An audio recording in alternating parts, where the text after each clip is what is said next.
Hi అండి, నమస్తే. నేను మీ Lakshmi. Welcome back to my channel.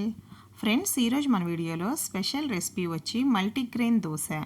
ఇది చాలా హెల్తీ బ్రేక్ఫాస్ట్ రెసిపీ.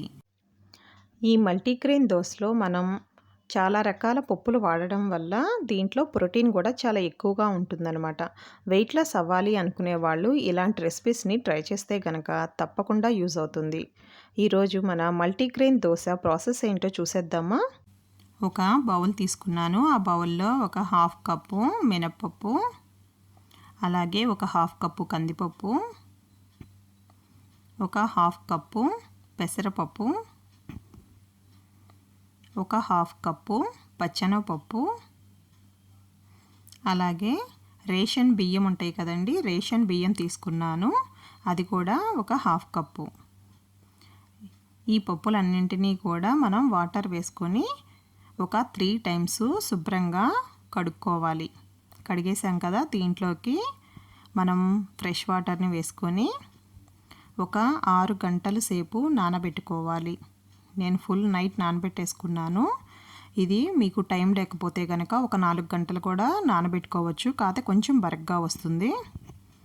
నైట్ నేను ఫుల్గా నానబెట్టేశాను కదా. ఇప్పుడు దీంట్లో ఉన్న వాటర్ మొత్తాన్ని కూడా మనం వంచేసుకొని మళ్ళీ ఫ్రెష్ వాటర్ వేసుకొని ఇప్పుడు మిక్సీ జార్ ఒకటి తీసుకొని మిక్సీ జార్లోకి మనం ఈ పప్పులన్నింటినీ కూడా కొద్ది కొద్దిగా వేసుకొని గ్రైండ్ చేసుకోవాలి. నేను దీనిలో సగం పప్పు వేసుకుంటున్నాను. మీకు గ్రైండర్ ఉంటే కనుక గ్రైండర్లో వేసేసుకోవచ్చు ఒకేసారి. నేను మిక్సీ జార్లో వేస్తున్నాను. దీనిలోకి నేను ఒక 5 పచ్చిమిర్చిని కూడా వేసుకున్నాను. మీరు కారం బట్టి వేసుకోవచ్చు. అలాగే ఒక 1 ఇంచ్ అల్లం ముక్కను కూడా వేసుకున్నాను, ముక్కలుగా తరిగి. ఇప్పుడు దీంట్లోనే మనం రుచికి సరిపడా సాల్ట్ కూడా యాడ్ చేసి గ్రైండ్ చేసుకోవాలి. నేను అల్లం పచ్చిమిర్చిని మొత్తం పిండికి సరిపడా ఒకేసారి వేసుకొని గ్రైండ్ చేసేసుకుంటున్నాను. ఇప్పుడు ఒక బౌల్ తీసేసుకొని ఆ బౌల్లోకి మనం గ్రైండ్ చేసుకున్న బ్యాటర్ మొత్తాన్ని కూడా వేసేసుకోవాలి. అన్నీ కూడా నేను గ్రైండ్ చేసేసి మొత్తం బ్యాటర్ని నేను బౌల్లోకి తీసేసుకున్నాను.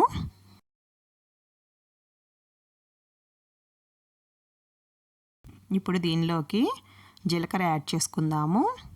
జీలకర్ర వేసుకున్న తర్వాత మొత్తం పిండి మొత్తాన్ని కూడా ఒకసారి బాగా కలుపుకోవాలి.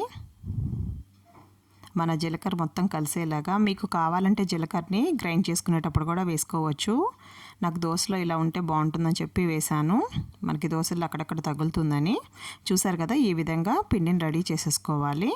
ఇప్పుడు స్టవ్ వెలిగించి ఒక దోశ ప్యాన్ పెట్టుకున్నాను. దోశ ప్యాన్ బాగా వేడెక్కిన తర్వాత ఒక గరిటె పిండి వేసుకొని మనం దోశలు వేసినట్టుగానే పల్చగా దోశల్ని వేసుకోవచ్చు.